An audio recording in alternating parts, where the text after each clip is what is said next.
volta a mais um vídeo do canal Explora Mundo, o seu canal de leituras, livros, literatura, arte e cultura.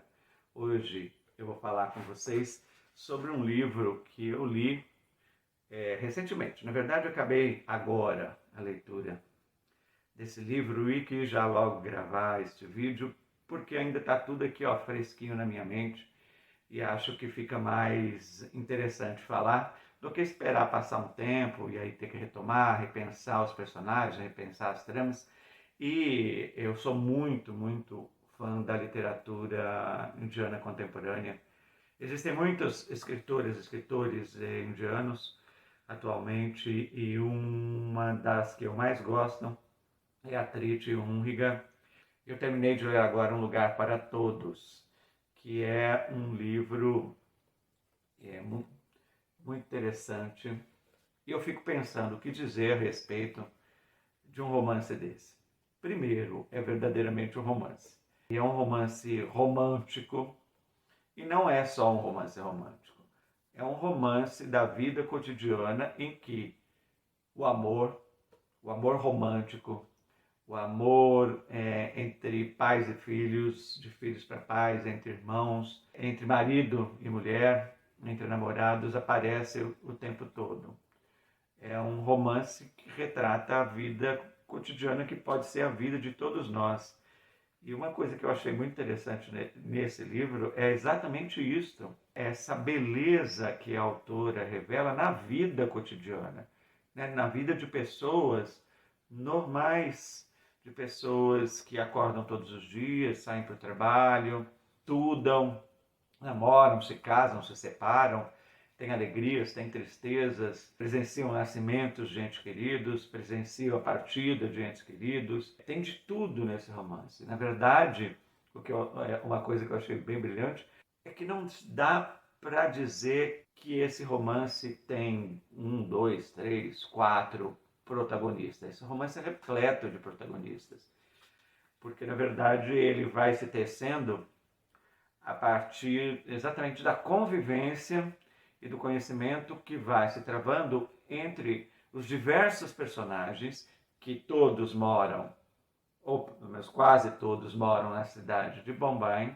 e quase todos moram num determinado edifício que fica na cidade, que é o edifício Vadya.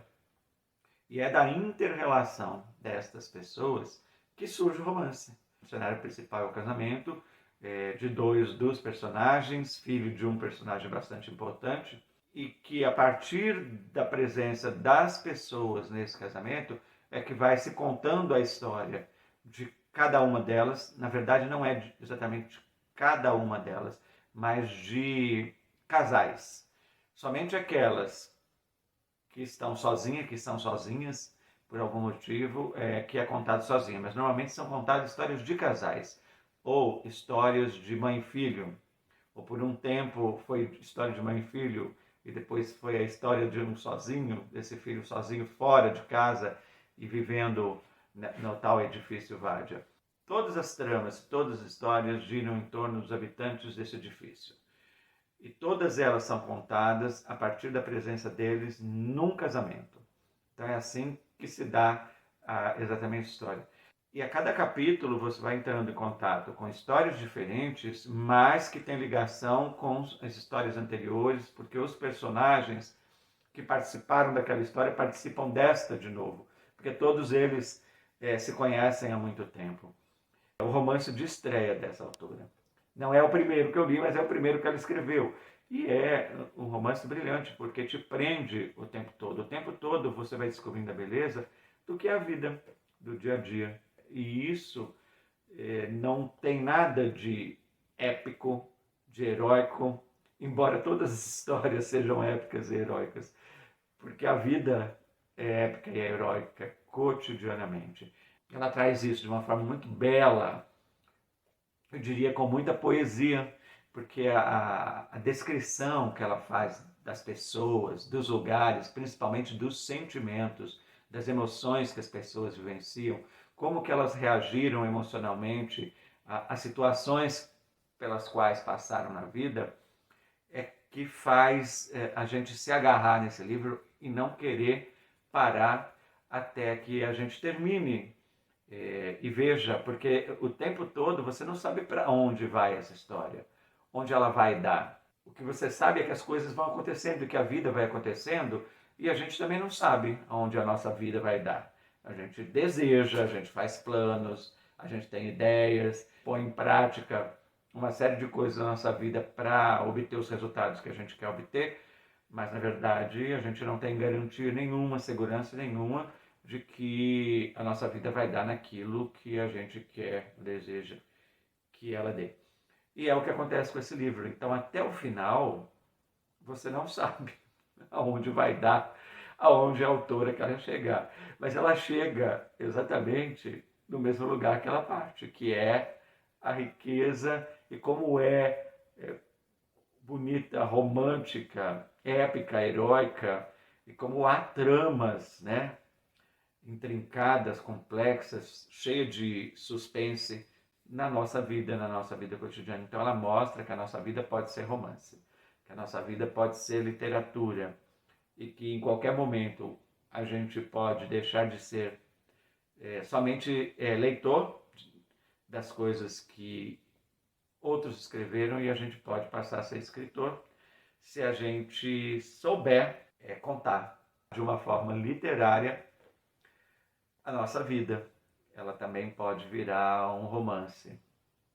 Eu recomendo muito, muito, muito fortemente Um Lugar para Todos, de Triti Unriga, porque é uma leitura muito leve, muito fácil, ela flui, porque embora seja literatura de verdade, não é uma pseudo-literatura, não é uma literatura superficial, muito pelo contrário, ela mergulha fundo no universo dos sentimentos e das ações e das consequências das ações dos personagens, mas ela coloca isso de uma forma de prosa poética. Tem alguns períodos, algumas frases que são muito marcantes dentro do livro e que vai definir o estilo dela. A gente pode dizer, a partir da leitura que faz, que ela é uma escritora de romances, que ela é romântica, que ela é uma pessoa que vive a vida cotidiana de uma forma intensa, ou pelo menos ela sabe escrever de uma forma intensa as vivências da vida cotidiana. Se alguns dos personagens aqui deste livro, eles são, ou ele corresponde a algum fato autobiográfico, algum sentimento autobiográfico, isso a gente não sabe. Mas se diz que todo escritor projeta nos seus escritos coisas que ele vivenciou, ou se ele não vivenciou, passa a fazer parte da autobiografia dele, porque ele imaginou, ele criou, aquilo saiu da mente e do coração dele. É lógico que isso diz da autora, né? Diz da sensibilidade da autora, diz da qualidade da autora ao se dedicar a observar o cotidiano, e aqui nós estamos falando cotidiano, que faz parte, que está entranhado na vida de uma grande cidade da Índia. Então nós estamos falando da vida de uma grande cidade, com todos os problemas e complexidades e vantagens que se tem de viver numa grande cidade. Nós estamos falando de uma cultura que é muito diferente da nossa cultura. Então a gente também tem que ler se desnudando das nossas ideias preconcebidas, com a forma como a nossa cultura determina como a gente vivencia o nosso cotidiano. Porque muita coisa que pode nos parecer ou nos causar um grande estranhamento, algum incômodo em relação ao que a autora traz, deixa de ser se você realmente se introduzir na cultura indiana, porque isso ela traz também brilhantemente, né, a questão dos costumes. E, na verdade, esse livro vai retratar a vida de um grupo que se instalou e vive na Índia, que são os Parsis, né, que têm origem na Pérsia, e que estão ali no cotidiano da cultura indiana, mas que constituem uma comunidade própria, com uma cultura própria, e que luta para manter as suas tradições, os seus costumes, a sua dança, a sua música, a sua forma de pensar a vida, enfim, a sua cultura, a sua forma de produzir realidade, e não perder a sua identidade. E lutando com todas as garras para que isso aconteça, numa cidade grande em que a perda identitária é muito mais passível ou muito mais possível de acontecer. Porque o tempo todo há um processo de misturas, né, de costumes, de culturação, de críticas que outros fazem àquelas pessoas pelos costumes que elas têm. Pessoas, né, dessa comunidade que vão para os Estados Unidos, vão para a Inglaterra, para alguns outros países estudar, e a maior parte não volta para a Índia. E os que voltam, pelo menos nessa comunidade dos Parsis, elas são muito bem vistas, muito bem recebidas de volta, porque eles entendem que são pessoas que vão levar à frente os costumes daquela cultura, mas também trazendo uma gama de conhecimento que elas adquiriram fora dali e que podem fazer alargar ainda mais a qualidade de vida de toda uma comunidade a partir da participação e da colaboração de cada indivíduo. Que ela coloca também essa relação muito forte entre o coletivo e o individual, e o quanto o coletivo é importante para constituir as personalidades individuais e o quanto cada individualidade é importante para contribuir com o coletivo.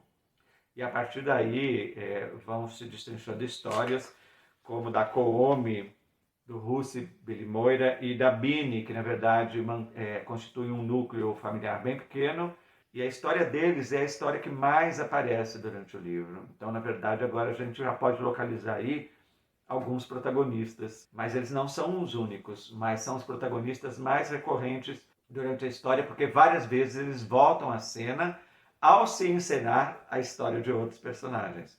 E aí volta a história deles, ou pelo menos aos sentimentos deles. Então, um casal que teve uma única filha, Bini, que foi enviada para a Inglaterra para estudar e acabou casando com um inglês e ficou morando na Inglaterra.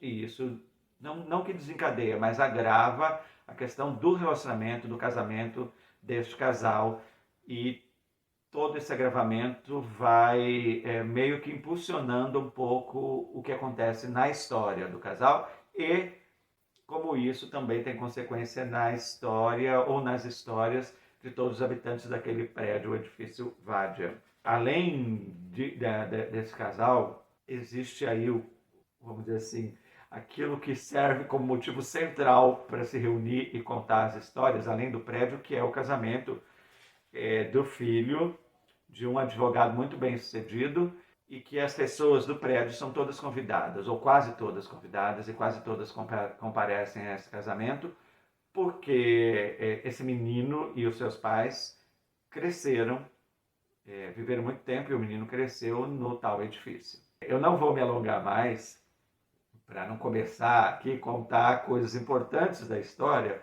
e que possa, ao invés de gerar interesse, causar desmotivação para a leitura, porque falar, eu já sei o que vai acontecer com esse, com aquilo, com aquele outro, o que vai acontecer naquela situação. Então eu quis falar de uma forma mais genérica, mais superficial, sem aprofundar muito, mas ao mesmo tempo ter um nível de reflexão e de análise sem contar a história que faça com que vocês possam se interessar pelo livro, porque realmente é um livro que vale a pena ler. A gente aprende muito sobre relacionamentos, sobre culturas diferentes da nossa, sobre como essa cultura lida com as questões cotidianas que a gente também vivencia aqui no Brasil e pode lidar de uma forma bem diferente por causa da nossa cultura. Então é bem importante também para perceber essas diferenças e as soluções como cada cultura dá para os problemas que são recorrentes universalmente em todas as sociedades, em todos os países, em todo o mundo, porque são problemas acerca de relacionamentos que existem em todas as culturas, em todos os países do mundo. E é interessante ver como são as reações emocionais, ações que se deflagram a partir das reações emocionais, das realidades vivenciadas, que são cotidianas e que a gente vive também aqui, que se vive em todas as culturas, e como a cultura determina a resposta para tudo isso. Então esse livro ensina bastante sobre empatia, sensibilidade, relacionamento, felicidade, lidar com perdas, lidar com partidas, lidar com encontros, com reencontros, desencontros, numa cultura diferente da nossa. Eu recomendo, e depois que você ler, volte aqui, coloque seus comentários do que você achou e se realmente foi uma boa recomendação. E se você já leu, coloque a sua visão, no quanto ela se aproxima ou se distancia daquilo que eu falei, porque isso vai enriquecer a compreensão de todos que vierem nesse canal, assistirem esse vídeo e lerem os comentários, ampliar a visão que teve da leitura quando leu, ou ampliar a visão que teve da leitura quando voltar para comentar o que é que achou desse livro. Bem, para hoje, para agora, para esse momento, era isso que eu tinha para falar para vocês. Eu espero que realmente tenha sido interessante e que seja útil para vocês. E deixe também os comentários se vocês acham que está bom, se está ruim, no que eu posso melhorar, porque, como vocês já devem ter percebido, eu sou leitor há muito tempo, desde os 7 anos, e eu já estou caminhando aí para os 60. Esse ano 2024 eu completo 60 anos. Então eu tenho muito tempo de leitor e de leitura. Mas nas redes sociais, nas mídias sociais e principalmente no YouTube e falando sobre as leituras, eu tenho pouquíssimo tempo, pouquíssimas semanas, e eu sei que eu ainda tenho muito a aprender, principalmente com aqueles que são mais jovens do que eu e que lidam com tudo isso de uma forma natural, porque já nasceram com tudo isso à sua disposição. Eu estou tendo que me esforçar a ligar uma câmera e a falar com vocês. Mas quer saber de uma coisa? Eu estou começando a gostar disso. Muito obrigado. Se você gostou do vídeo, tanto quanto eu gostei de gravá-lo, dê o seu like, faça seu comentário, compartilhe, assine o canal se não é assinante e ative o sininho, porque tudo isso é muito importante para que a gente continue, porque a gente precisa de apoio para difundir a cultura, a leitura, a arte e a literatura aqui no país. Espero que você volte mais uma vez, me dê mais uma chance, aliás, me dê mais algumas chances, que eu prometo que eu vou melhorando a cada vídeo. Um grande abraço e até mais.